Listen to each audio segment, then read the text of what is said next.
Olá, hoje então vamos dar continuidade à parte 3 do PET 300. Falaremos agora do folclore. O folclore é a representação da identidade, da tradição e do conhecimento de um povo através das lendas, crenças, provérbios, canções e costumes.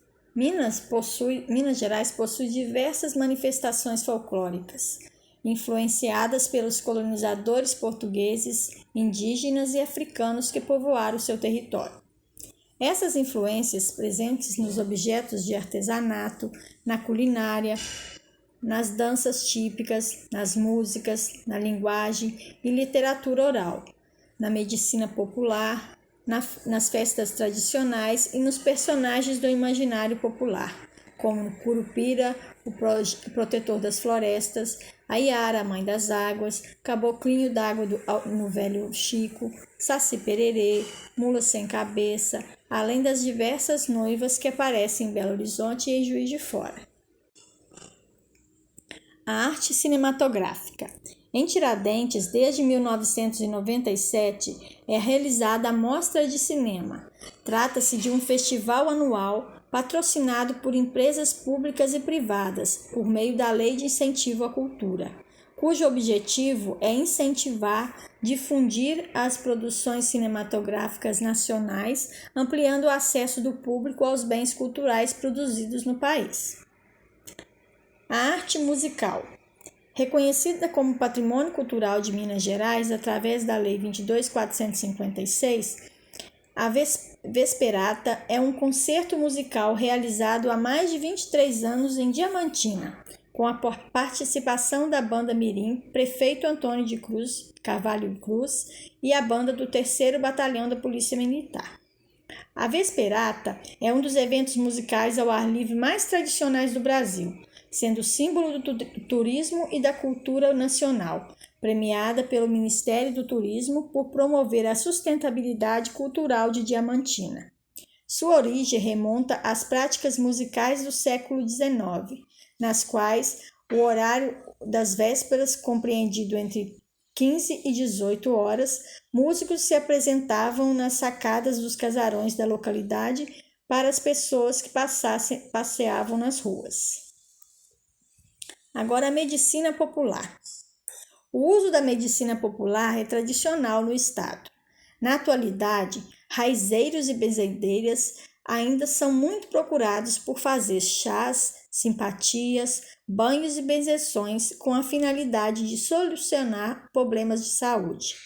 O estímulo ao uso de plantas medicinais se mantém, a ancestralidade ganha destaque a cada dia mais, sendo pesquisado pela homeopatia e a farmacopeia, sob o nome de etnobotânica. Agora, os cartões postais. Tem aqui uma música que eu vou ler a letra, que fala de Minas Gerais. O nome da música é Pátria Minas. Pátria é o fundo no meu quintal, é broa de milho e gosto de um bom café. Pátria é cheiro em colo de mãe, é roseira branca que a avó semeou no jardim. E se o mundo é grande demais, sou carro de boi, sou canção e paz. Sou montanha entre a terra e o céu, sou Minas Gerais. Sou Minas Gerais, sou águas, montanhas e um fogão a lenha. A cerâmica, o cantinho do Jequitinhonha. São igrejas, são minas, é o barroco. Ouro Preto é a Maria Fumaça, Eta Trembão Mineiro, Diamantina, Caraça, Gruta de Maquiné, Castanha Danta Caindo, Congonhas do Campo, São João del Rei, Sabará, Tiradentes, Igrejinha da Pampulha e o Belo Horizonte. Se o mundo é grande demais, sou carro de boi, sou canção e paz, sou caminho entre a terra e o céu. Sou Minas Gerais.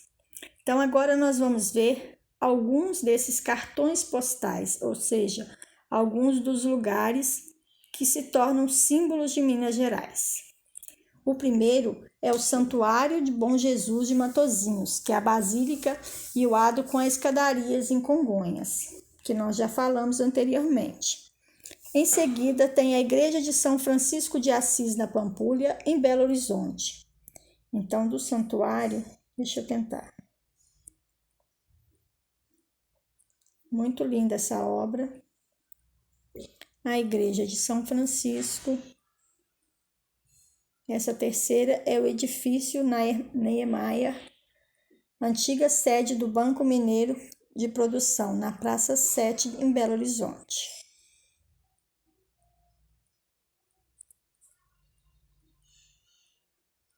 Temos também o gado de leite, uma fazenda, a bóbala do Santuário de Nossa Senhora da Agonia, em Itajubá. Temos aqui um cartão postal da culinária mineira, que é a vaca atolada, que é uma mandioca cozida com carne de boi e é sempre servida tradicionalmente em uma panela de pedra.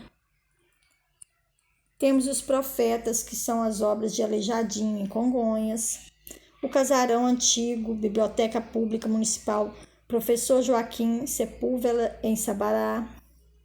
Temos a escultura de Namorados, é um artigo de uma loja em Tiradentes. Em Tiradentes é muito comum encontrar esse tipo de artesanato.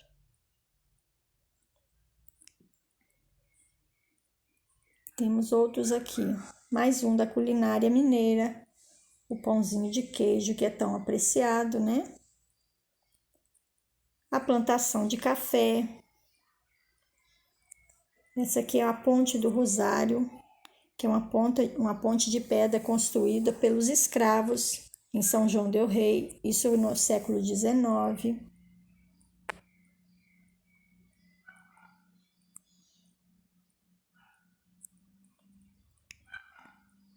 Temos uma espécie de sempre-vivas. Também essa visão noturna da Lagoa Paulino, em Sete Lagoas. Olha só que imagem linda.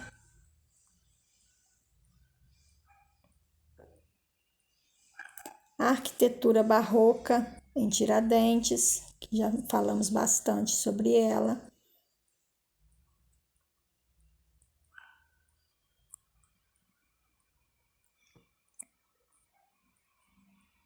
Temos artesanatos, que são os potes de argila. Em seguida, um pouco da natureza, um cacto, que é muito comum no Cerrado Mineiro. O Instituto Inhotim, em Brumadinho, que é uma galeria de artes, é o maior museu de artes ao céu aberto.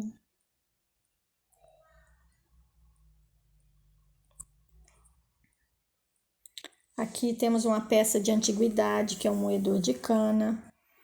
Temos também um latão de leite, que é muito comum nas roças. Em seguida, temos o Museu das Minas e do Metal, na Praça da Liberdade, em Belo Horizonte.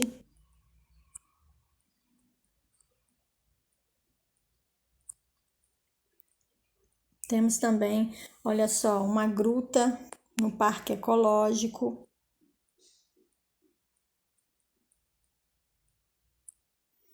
Mais culinária, vários tipos de pratos, todos servidos, olha só, na panela de pedra.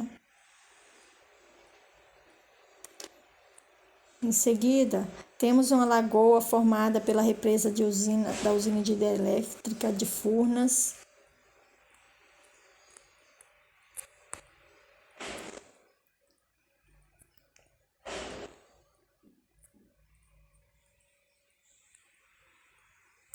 Em seguida, um cafezinho passado no coador de pano. Temos o lobo-guará, que significa, olha só o significado deste nome. Lobo-guará significa vermelho em tupi-guarani, muito presente na Serra do Caraça, um verdadeiro santuário florestal que fica entre Catas Altas e Santa Bárbara. O lobo-guará, ele também é conhecido como o animal símbolo do Parque Estadual de Bitipoca, que também já falamos na outra parte. Temos a cachoeira Casca d'Anta. Olha só que linda. que é a primeira queda d'água no Rio São Francisco após a nascente. Isso é lá na Serra do Canastra. Temos o artesanato feito nas pedras sabão, que eu já falei também, que é muito comum nas cidades históricas. Esse tipo de artesanato se encontra com facilidade em várias lojas de artigos. Temos mais natureza, que é a Serra da Piedade. Que vista linda. Temos a manifestação de cultura, que é o Congado, que é uma manifestação cultural e religiosa com influência africana. Então, é uma peça do Congado.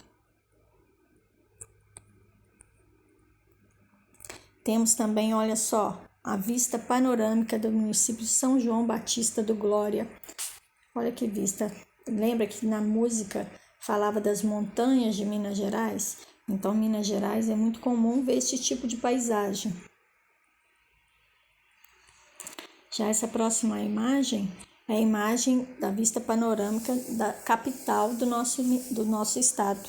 Belo Horizonte, então, é a capital de Minas Gerais. Agora nós vamos falar um pouquinho sobre personalidades e biografias de algumas pessoas da nossa região, do nosso estado. Então, a biografia é um gênero textual comumente usado para descrever os fatos marcantes de vida de uma pessoa. Muitos mineiros e mineiras contribuíram para a história de Minas Gerais e do país. Vamos conhecer alguns deles? Então, primeiro, Anastácia. Anastácia é uma mulher escravizada, nascida em Pompéu, município situado a 168 quilômetros de Belo Horizonte, no dia 12 de maio de 1740. Data e local de mortes incertos. É uma personalidade religiosa de devoção popular brasileira, cultuada informalmente pelas realizações de supostos milagres. Agora, Antônio Francisco Lisboa. Viveu provavelmente em 1730 e 1814, na região de Ouro Preto. Foi um importante escultor, entalhador e arquiteto do Brasil colonial. Era filho de Isabel, uma escravizada, com o mestre de obras e o escultor Manuel Francisco Lisboa. Foi por meio da profissão de seu pai que ainda na infância iniciou sua vida artística, aprendendo a entalhar e a esculpir. Seu tio Antônio Francisco Pombal, entalhador na cidade de Vila Rica, também contribuiu para o seu aprendizado. Ficou conhecido como Aleijadinho, em razão da perda em vigor físico e movimento dos pés e das mãos. Apesar dos problemas de saúde, ele continuou trabalhando na construção de igrejas e altares nas cidades mineiras. O Aleijadinho, então, ele é o escultor que fez aquelas obras dos profetas nas escadarias no Santuário do Bom Jesus Matozinhos, em Congonhas. Carolina Maria de Jesus era considerada uma das mais importantes escritoras do Brasil. Carolina Maria de Jesus nasceu em 14 de março de 1914 na cidade de Sacramento, Minas Gerais. Foi uma das primeiras escritoras negras do país, ficando conhecida por seu livro Quarto do Despejo, Diário de uma Favelada, publicado em 1960. Ela faleceu em 13 de fevereiro de 1977 em São Paulo. Clara Nunes. Clara Francisca Gonçalves Pinheiro, conhecida como Clara Nunes, nasceu em 12 de agosto de 1942 na cidade de Paraupeba. Foi cantora, compositora e pesquisadora da música popular brasileira, sendo considerada uma das melhores intérpretes nacionais. Faleceu em 1983 no Rio de Janeiro. Francisco Rey. Chico Rei teria sido um monarca africano nascido no Reino de Congo e chamava originalmente de Kalanga. Chegou ao Brasil em 1740 no navio negreiro Madalena, mas entre os membros da família, somente ele e seu filho sobreviveram à viagem. A rainha de Jaló e sua filha, a princesa Itulo, foram jogadas no oceano pelos marujos do navio para aplacar a ira dos deuses da tempestade que quase o afundou. Francisca da Silva de Oliveira.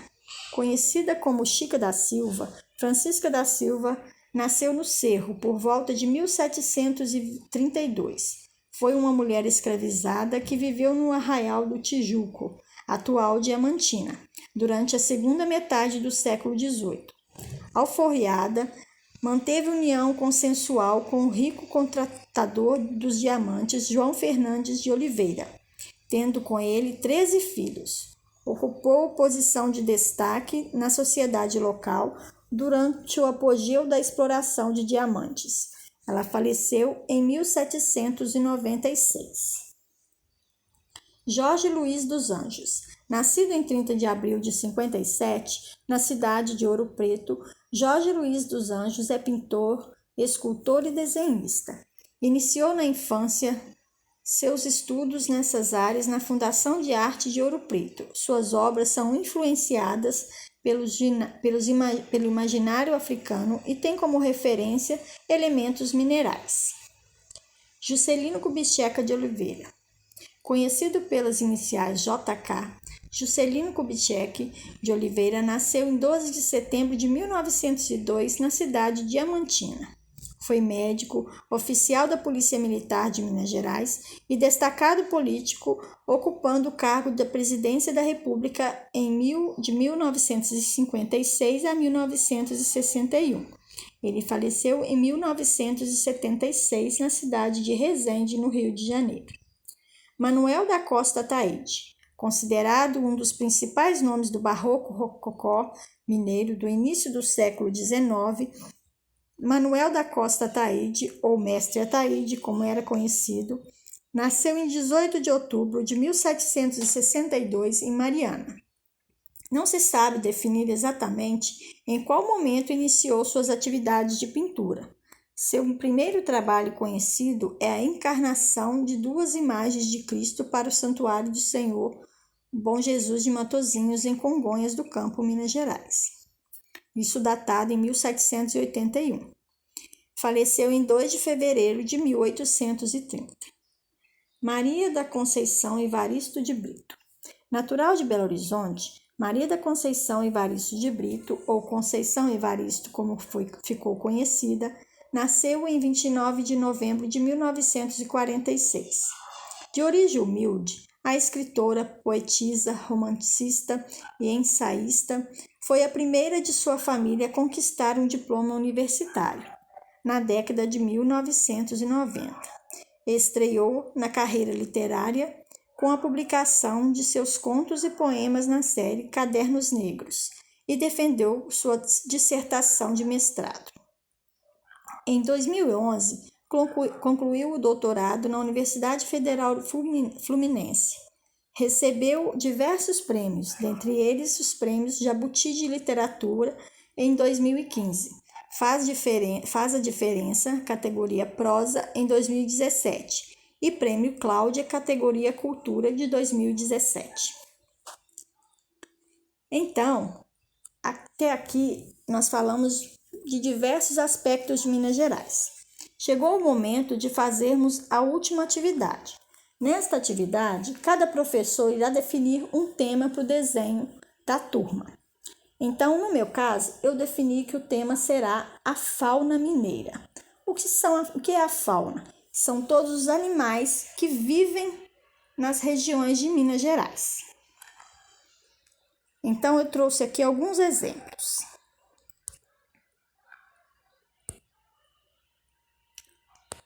Essa aqui é a siriema.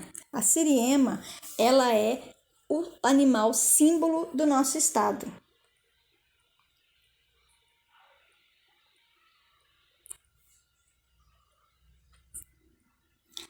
Essa aqui é a capivara. Então, prestem bastante atenção que esses são alguns dos exemplos, alguns dos animais que podem ser desenhados na atividade. Esse é o sagui, que é um macaquinho bem pequenininho, que vive em diversas regiões de Minas. O tatu-bola, olha só, ele andando, ele começando a se enrolar. Quando ele quer se camuflar, ele vira uma bolinha mesmo. A maritaca, que é muito comum, geralmente vive em bandos. Esse é o cachorro do mato. Olha só que lindo. A anta.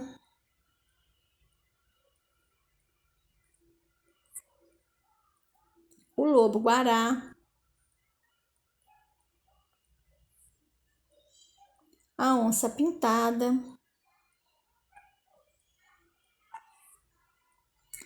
O bem-te-vi. O araçari do bico branco.